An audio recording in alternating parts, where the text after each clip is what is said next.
Maybe your life used to move fast, or maybe it still does. Not fast like an athlete, but fast like someone who is always half a step ahead of themselves. Messages, responsibilities, things to fix, people to show up for, days that start before you really arrive in them. If that sounds familiar, you are not alone. Let's get through it.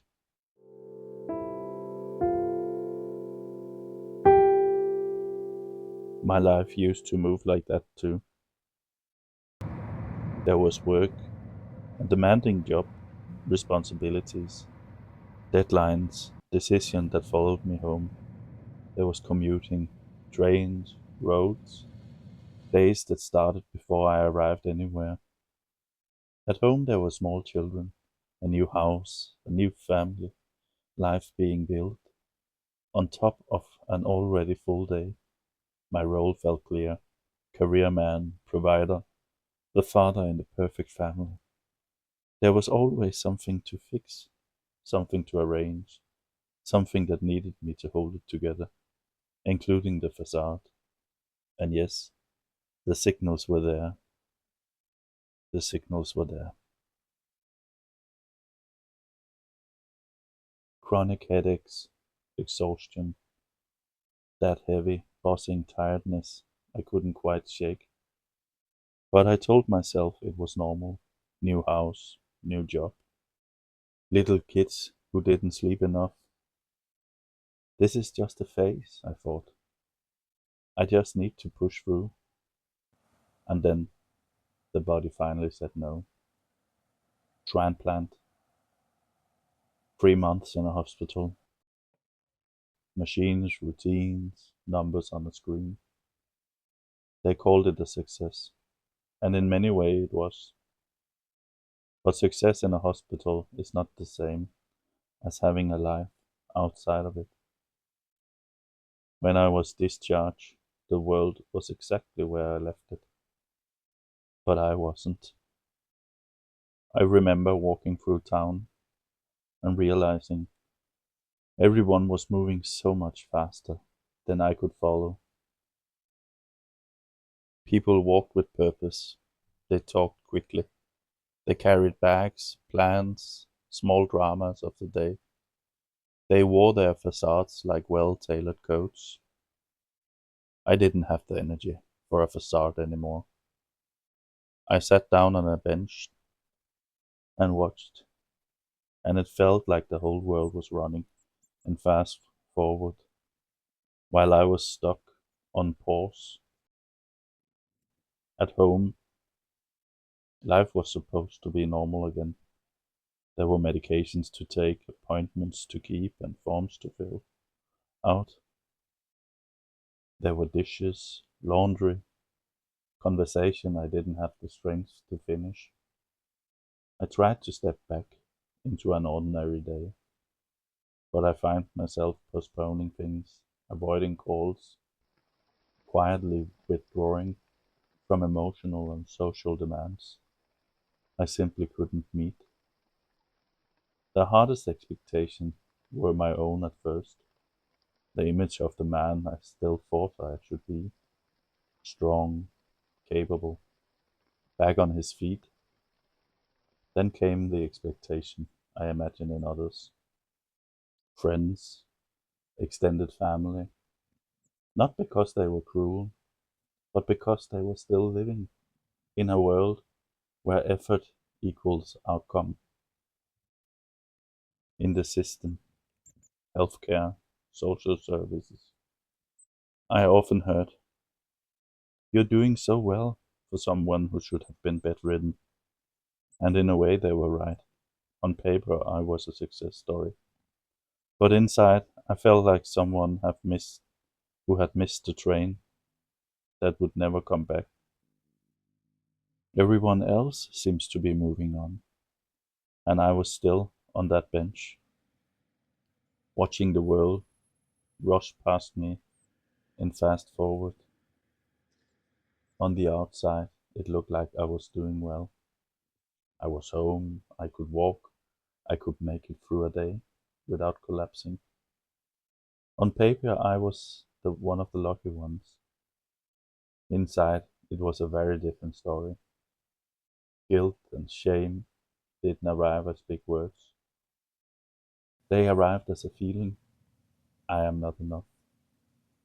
They showed up as a quiet erosion of self-confidence, as the sense that everyone else had received the manual for life, and I had misplaced mine. In daily life, they came out sideways. I became irritable, short-tempered, unfair. I snapped at people who only wanted to help. I argued over small things. I over-explained, apologized, tried to make others understand what I barely understood myself. Underneath it all, there was a simple, painful question: why can't I just do what I want to do? Why can't my body manage something one day and not at all the next? Why can't I pull myself together like I used to? And when I did manage to do something, why wasn't I kinder to the people around me? Why am I not more patient, more grateful? Why am I such a bad person? I tried to think my way out of it, to plan, to structure, to manage this new body like a difficult project. If I could just find the right routine, the right treatment, the right mindset, then maybe I could catch up again. All the while, I watched other people quietly taking over my tasks. They lifted what I used to be mine to carry. They played with my children while I lay down to rest. They drove, organized, fixed things in the house, stepped in where I used to stand. No one said it outright, but I could feel it. The questions in the room. What did the doctor say? That little snort, a half smile, when I tried to explain that the doctor had told me to live with this energy level, that you're doing better than most. It was meant as a reassurance, but to me, it felt like a verdict. This is it. This is your pace now. So I started running, a different kind of race, the constant hunt to get better, to improve, to fix myself, not just for my own sake, but so that I wouldn't be such a burden on the people I love. On the outside, I was the patient who was coping so well. On the inside, I was someone who has lost the map, trying to keep up with a world that moved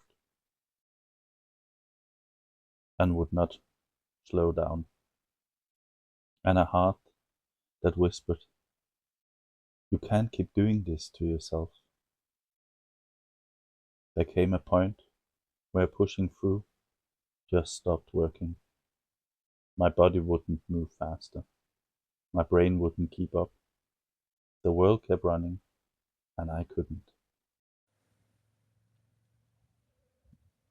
So I started with something very small. I began to learn how to walk slowly, not because I wanted to, but because there were no other way. A cup of green tea, not as a lifestyle choice, but as a ritual.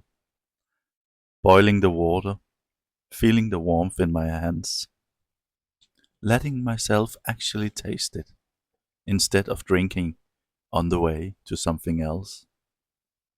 Polishing my shoes, not to look successful, but because it was one simple thing I could complete. One task, one moment, full attention. Little by little, those tiny things became a kind of structure. I began to master small daily rituals. Not big projects, not life plans. Just make the tea, wash the cup, fold the blanket, answer one message, and then rest.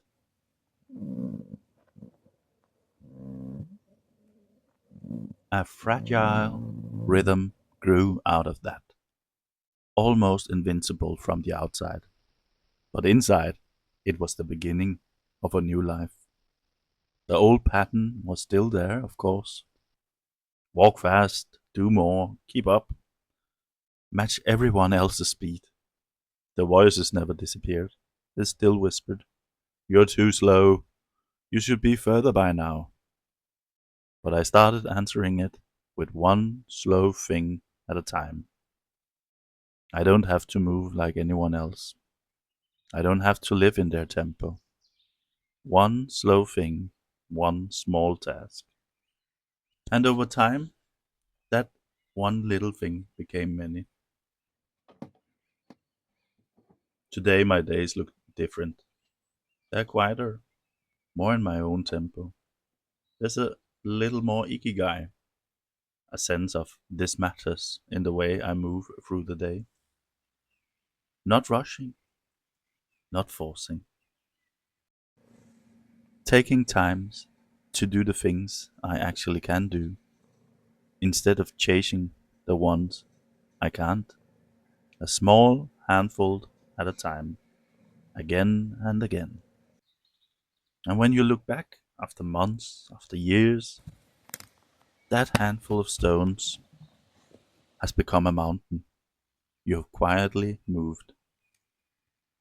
Maybe you are already doing small things no one sees, getting out of bed, answering one message, taking your meds, sitting up for 10 minutes when you could have stayed laying down. Those things count. They may not look like much from the outside, but inside your life, they are mountains. Maybe you could start with one small ritual, one slow act of care for your body, for your mind, for the part of you that's still here. Just a cup of tea, just one drawer tidied, just watching the light in the trees for a minute longer than usual. Not to fix your life, but to mark that you are still in it.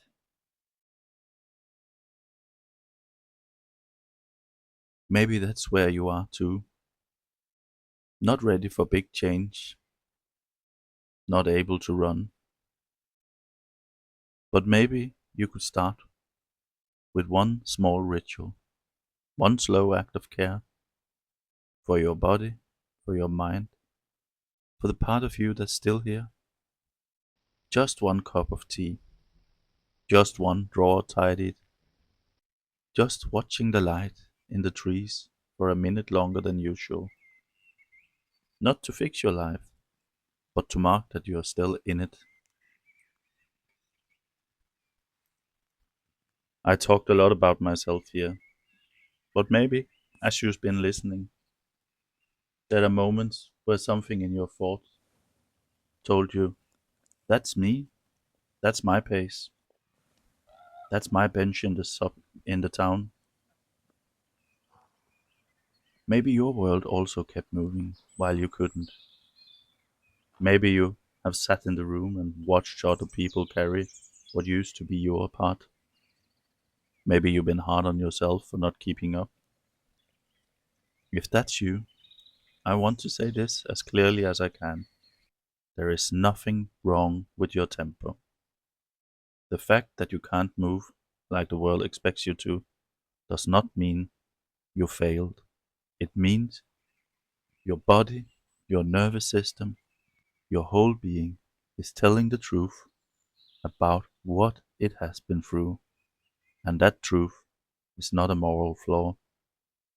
You don't have to impress anyone here. You don't have to be inspiring. You don't have to be brave.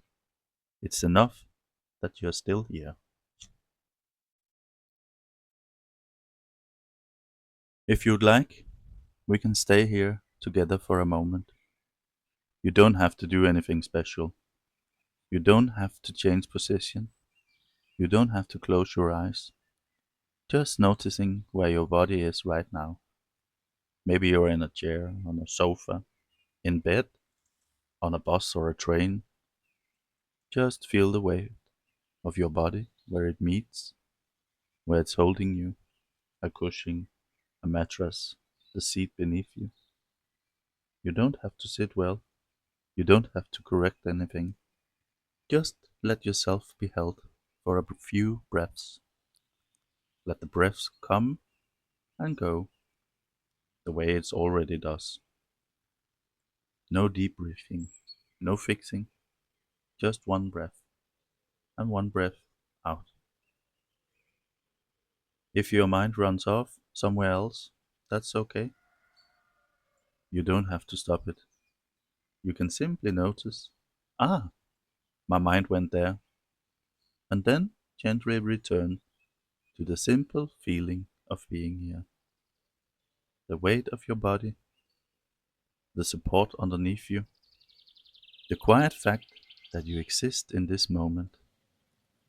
If you want, you can let your eyes rest on one small thing around you: a cup, a plant, a piece of fabric, the way the light falls on the wall. Nothing spiritual, nothing dramatic, just one ordinary fragment of your life that you're already actually seeing. Just as a quiet way of saying, I'm still here, and that matters. If you're still here, thank you. You just spent quite a while walking through my story. But underneath it, we've already been circling around yours. Because this isn't just about transplant or hospitals or one particular life. It's about what happened when the world keeps moving and you can't.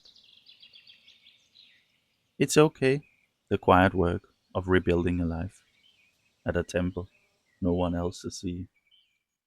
If any part of this has brushed against something in you, a memory, a feeling, a place you thought you were alone in, I want you to know that nothing about that makes you weak.